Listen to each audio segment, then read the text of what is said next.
Hi fellas, nice back here again with another inbox review, and today we're going to be looking at Tamiya's Corsair, the Birdcage version.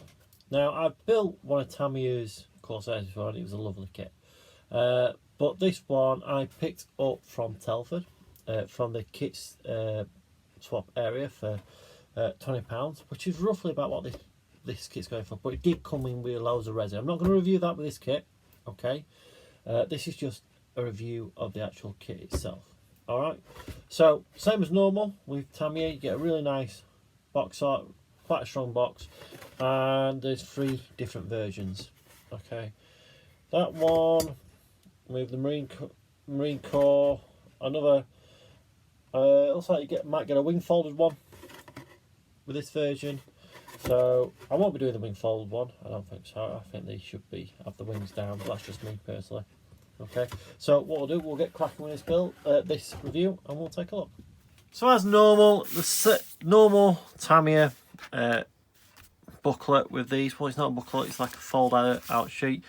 You get quite a bit of information actually on the Corsair itself. And these aircraft, same with the Hellcat and the P-47, were all built around the Pratt & Whitney R2800 engine. Okay, the radial engine. So they're a fairly decent sized aircraft, but these ones are just so cool with the gull wings. Okay, so we'll just get cracking straight on with it. So first off, obviously you get your normal bump with Tamiya, and then you get your call out with the spray paints, the spray tin ones, and the normal XF and X number colours. Straight away into the cockpit. See, you get with this kit you get decals for the harnesses into the cockpit. Cockpit goes together. Really not many pieces, but really quite a lot of detail. We then move on to the engine itself, the Pratt & Whitney engine. It's quite detailed within itself, and you get open or closed flaps. Then we get the wheel wells and a few bits and pieces joining onto the wheel wells. The belly sort of window in there, and then the intercooler or the radiator cooler, I'm not sure what they are, that slot into the wings. Then we marry the cockpit tub with the fuselage halves together, put in the bits we've built up so far, so the fuselage, the wing section, the radial engine, the horizontal stabilizers, and then you've got your pilot. Onto the wheels. It's nice that there's a separate hubcap to the wheels, so you can paint them separately if you wanted. The legs with the arrestor hook, even showing you how they go into the undercarriage bays and how they should look, so straight up and down, and they go in with a nice solid thing, if I remember rightly. Moving on to building the wings, so you can have the wing folded or not. One of them has got this radome on the wing. Okay, I'll not be building that version, I know that much. And then you've got your flaps going on there, and then either a bomb or a drop tank.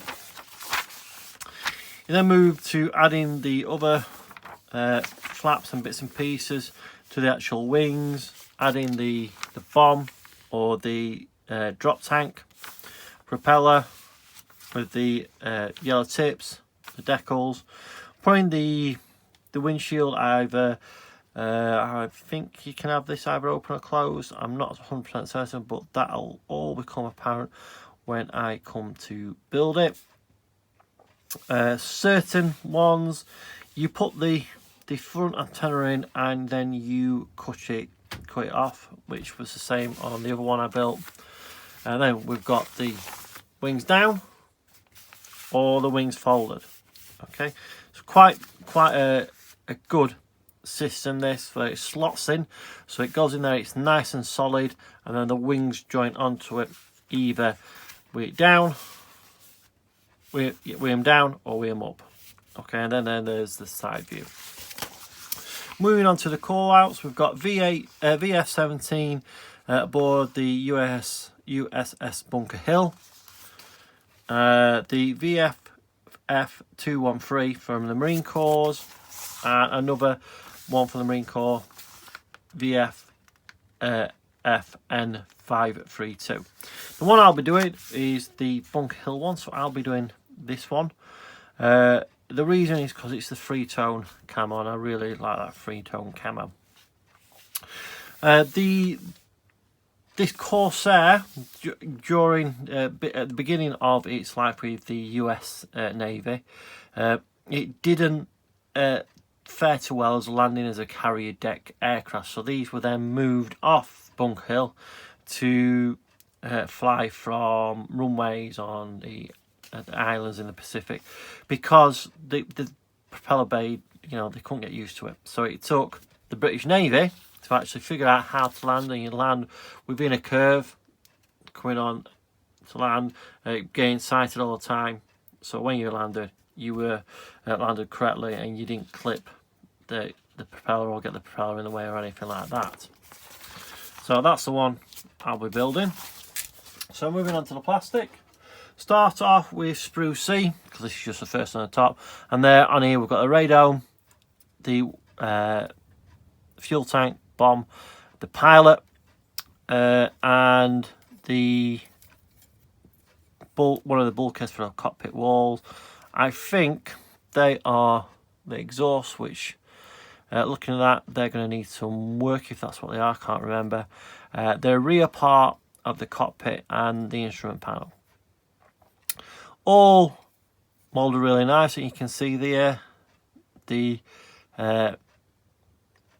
moulding is from 1996, and saying that's 23 years old.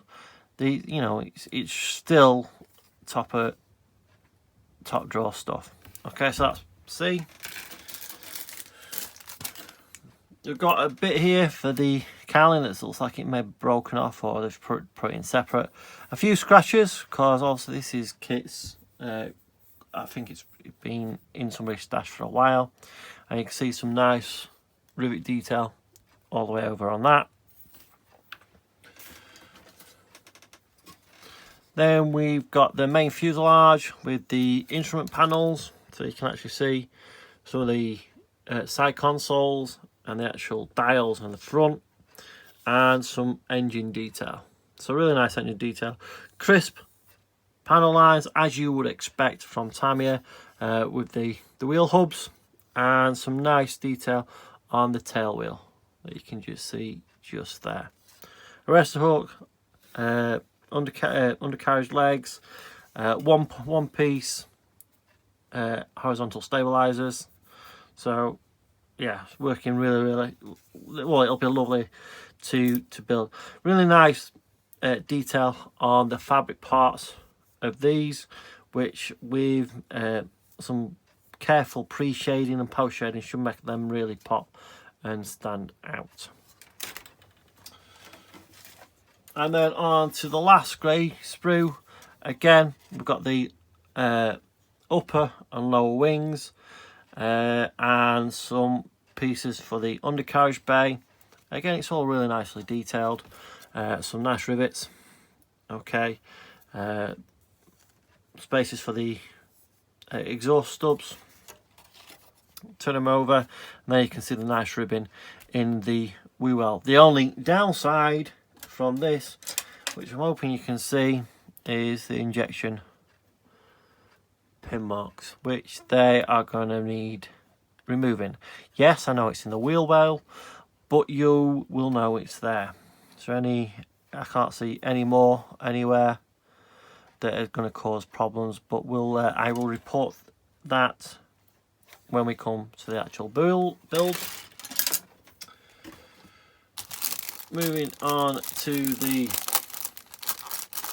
clear parts. Okay, so there are the clear parts. Typical Tamiya clear parts. They are lovely, moulded, really clear, no distortion. So yeah, really happy with those. Then I just need to find the decals. There they are. Okay. And then we have the decals. So there's not many decals on here. So I'll be using some variation of these with the skull and crossbone. And yeah, they're quite thick. They're Tamiya decals, so you know. But saying they're 23 years old, they have really stood up the test of time. But obviously, I'm not going to be using these. I'm going to be using a mass set. So, but yeah, they still look nice for what they are. So there's Tamiya's Corsair Birdcage version. Now, nothing to worry about with this build. It's typical Tamiya. It will go together really well. You won't have any problems with it. So yeah, this will probably be one of those quick builds that I probably use in between when I'm doing something else, like I did with the P47. That was a quick build because it was Tamiya and it just flew together, and I'm not expecting any different from this. Okay, so that's the Tamiya Birdcage Corsair. Bye for now.